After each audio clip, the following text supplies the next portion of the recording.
Bienvenue dans Mug, votre magazine ultra gourmand. Ce dernier épisode de la saison nous emmène au départ de Saint-Jacques-de-Compostelle, au Puy-en-Velay. Ici, chaque année, 30 000 pèlerins, dont 60 de nationalités différentes, partent faire un bout du voyage. Le Puy est reconnu pour sa vierge qui domine la ville, mais aussi pour sa gastronomie. Nous nous rendrons chez François Gagnère, chef étoilé. Mais tout de suite, ce premier reportage est consacré à la distillerie Pagès avec la liqueur de verveine.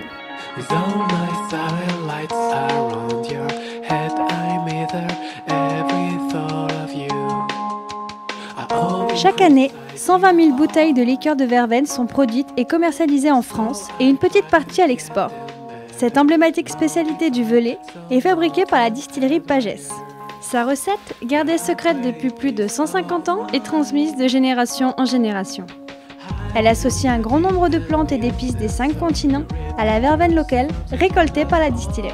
Alors entre le moment où ici on va planter les petits pieds de verveine et le moment où le consommateur pourra déguster la liqueur chez lui dans son verre, eh bien, va s'écouler un délai de 4 ans voire 5 ans. Voilà. Tout simplement, il faut quasiment une année pour faire pousser la verveine. Ensuite, les macérations vont durer à peu près 9 mois. Ce qui fait quasiment une année de plus. Ensuite, nous allons distiller, nous allons fabriquer la liqueur. Et une fois que la liqueur est fabriquée, nous allons la faire vieillir dans ces fûts en chêne. Et ici, la liqueur va y rester environ 1 an pour la liqueur de verveine verte et la liqueur de verveine jaune, et environ 2 ans pour la liqueur de verveine extra. Elle fut créée par Joseph Remillier-Chartier, herboriste passionné et sans doute alchimiste sur les bords en 1859.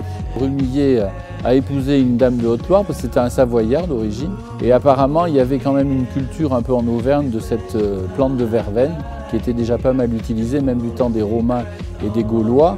Et donc, je pense que cette idée-là a couru dans sa tête de mélanger certains produits, certaines plantes, et effectivement de sortir cette liqueur.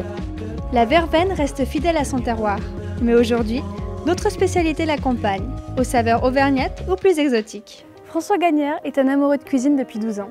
Il se bat avec toute son équipe pour que chaque plat que vous goûterez dans son restaurant vous surprenne, de par son côté visuel et par sa saveur. Il a reçu une étoile Michelin et ce n'est pas pour rien.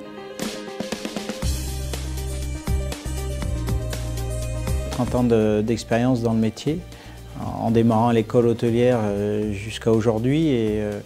Et c'est vrai qu'après un parcours classique, donc je dirais au lycée hôtelier, c'est une quinzaine d'années dans les meilleures maisons possibles. J'ai eu la chance de faire le parcours que je souhaitais à peu près, c'est-à-dire d'alterner des maisons classiques, des maisons contemporaines, des petites structures comme des gros palaces. Et je pense que c'est important pour un cuisinier justement de pouvoir croiser toutes ces expériences, parce que si on fait que des grandes maisons, après c'est compliqué quand on veut s'installer parce qu'on n'a pas les mêmes moyens.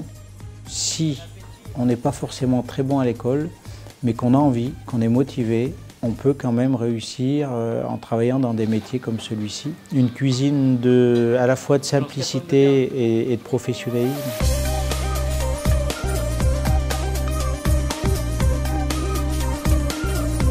À travers même les assiettes, on essaie de faire passer cette convivialité, mais il y a beaucoup de travail derrière. Malgré tout, il y a une grosse équipe, il y a un travail qui est sérieux, concentré, c'est-à-dire qu'on n'oublie pas, il ne faut surtout pas oublier les bases. Les bases, c'est des produits de qualité qui sont chez nous axés sur des produits principalement de terroir, des produits de saison, sur lesquels on va apporter un contraste. Ça peut être du mou, du croquant, du sucré, du salé, terre-mer. Avec tout ça, le papier cadeau, ça va être un peu de poésie, un peu de ludique, un peu d'humour.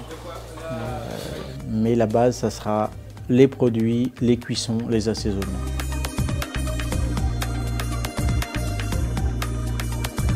Ce que je recherche, moi, à travers la cuisine qu'on essaye de proposer, c'est surtout de créer des émotions. Parce qu'on peut passer, aller manger dans une table où tout sera pratiquement irréprochable, mais où il ne se passera pas grand-chose. Et l'essentiel, c'est qu'on arrive à faire passer un peu d'émotion. C'est en gros que les gens passent un moment agréable. Ça va bien au-delà de ce qu'il peut y avoir dans l'assiette. Venez jouer sur le Facebook de l'émission pour gagner un repas pour 2 personnes dans le restaurant de François Gagnère. Plus d'infos sur monmug.com.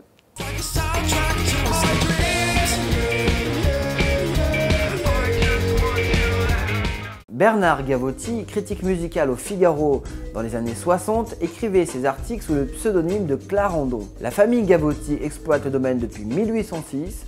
Ils se sont toujours attachés à défendre ce terroir. La cuvée Clarendon est issue du cépage Rolle, originel de Provence. Les sols du domaine sont constitués de calcaire et d'argile, bordés de collines de chênes verts et blancs ainsi que des pins, caractéristiques du paysage provençal. Les vins sont frais et parfumés aux notes d'agrumes et de fleurs d'acacia. Je vous propose de marier ce vin avec une cuisine méditerranéenne, un filet de rouget, un poisson grillé ou un fromage de chèvre. Situé dans le Médoc, sur la rive gauche de la Garonne, le château Léoville-Poix-Ferré à Saint-Julien est un des meilleurs terroirs de l'appellation, sûrement l'un des plus riches des seconds crus. Ce terroir est caractérisé par un paysage vallonné associé au sol de grave. Les 80 hectares du domaine sont plantés à majorité de Cabernet Sauvignon, assemblés au Merlot et en faible pourcentage de petits verres d'eau. Les vins sont complexes, au nez élégant et fin en bouche. Ce vin a un potentiel de garde entre 15 et 20 ans. En accord mets et vins, je vous conseille une viande rouge grillée, un gibier à plumes ou un Saint-Nectaire fermier. Dans la vallée du Rhône, l'appellation Muscat Baume de Venise est connue pour ses vins doux naturels, exposés sur les versants sud des dentelles de Montmirail. Le domaine des Bernardins est la référence pour cette appellation de muscat. À base des cépages muscat à petits grains blancs et noirs, les raisins sont fermentés jusqu'à 8 degrés, puis mutés à l'alcool vinique pour obtenir un vin à 17 degrés. On retrouve des arômes de muscat frais, d'agrumes, des notes florales et de miel. La bouche est riche et onctueuse. Vous pourrez marier ce vin avec la recette de François Gagnère, disponible dans Meug la recette numéro 7.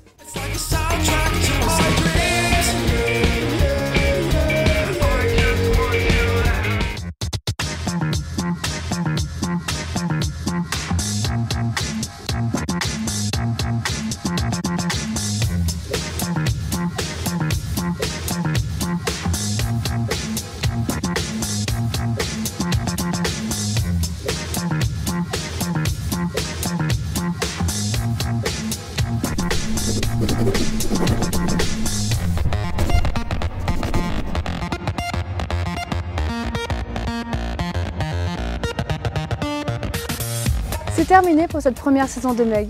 Toute l'équipe vous remercie de nous avoir suivis lors de ces rendez-vous gastronomiques. Bonnes vacances à tous et surtout, restez gourmands!